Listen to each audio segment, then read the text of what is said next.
You touched on Bukayo earlier. I just wondered whether you've seen him in person or spoken to him, you and the players, and if so, what kind of message he's giving you or encouragement he's giving you for the rest of the season while he'll be unfortunately unavailable. Yeah, he's been around a lot. Obviously, it's great to have him. You know, it's always a smile on his face. You know, he's going through a period that is unknown for him because he's never been injured for such a long time. We discussed the things that we can do together. He can do as well to use that time in the right way to make him a better person, to make sure that he spends the time adequately with the opportunity that he has, and when he comes back, he's in a better place. Do you sense that among the players, obviously there's huge motivation anyway, but do you feel that there's extra motivation among the players to do something for Bukayo as well while he's out?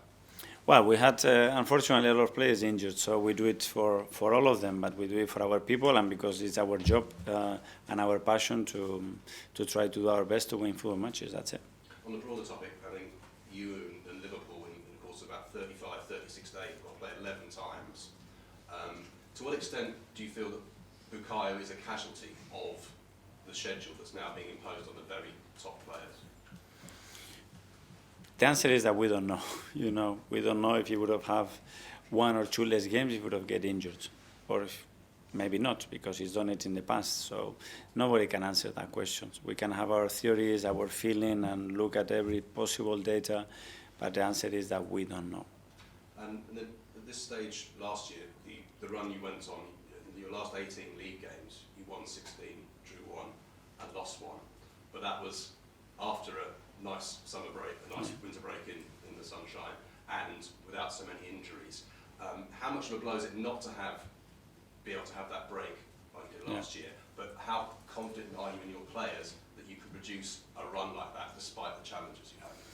Well, I look at the other way around. I said in the first part of the season, with all the injuries, suspensions, more games, more competition that we have played, we are in a better position than last year, or exactly the same in the Premier League.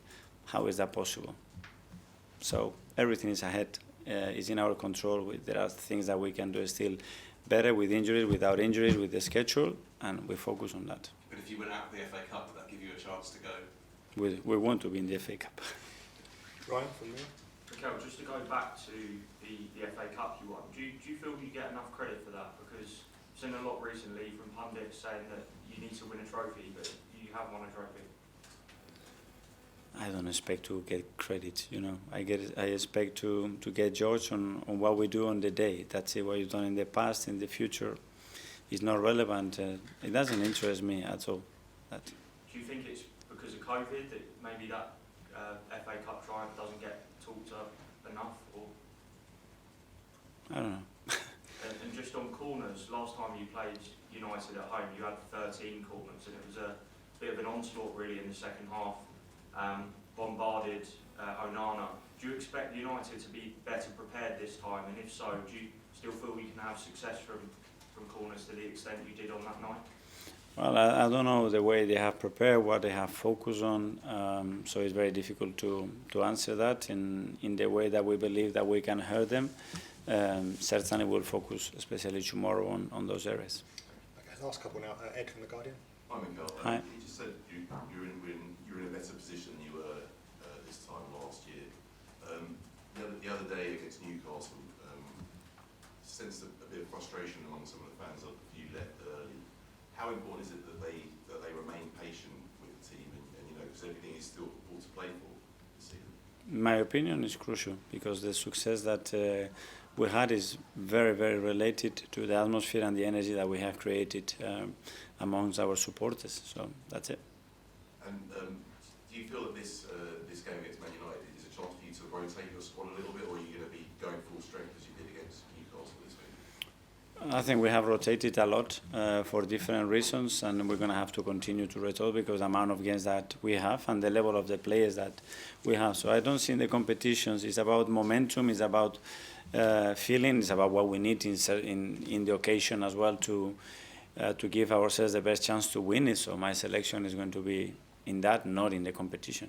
And is it the sort of game, you know, against Man United at home, a big chance for your team to respond to the other night and, you know, lay down a marker for a really big week to come after that? Yeah, but the response cannot be attached to, okay, what is it, to the performance or to the results, no? Okay, the result, yeah, we are very unhappy with the result, especially because we believe that we didn't deserve it. But there are a few things that we have to do much better, and against Manchester United as well, to earn the right to win the game. Okay, finally into John. Sorry to talk about the balls again, but can you say how long you've had to practice with this new ball, the mitre ball? How many sessions? How many balls? Do you get given a whole bunch of FA Cup balls? Yeah. So today we train with those balls, for example. Yeah. But this just so happens that after you said what you said about the Carabao Cup ball, this is a special Man United ball. I just answered a question that day. Somebody asked me, I don't know who it was. But this is like a special Man United ball. It's made for them. Yeah. Yeah? Actually, Okay. Because they're the holders. Don't worry, we will adapt to that. John, we've got the balls. Okay, forget the balls.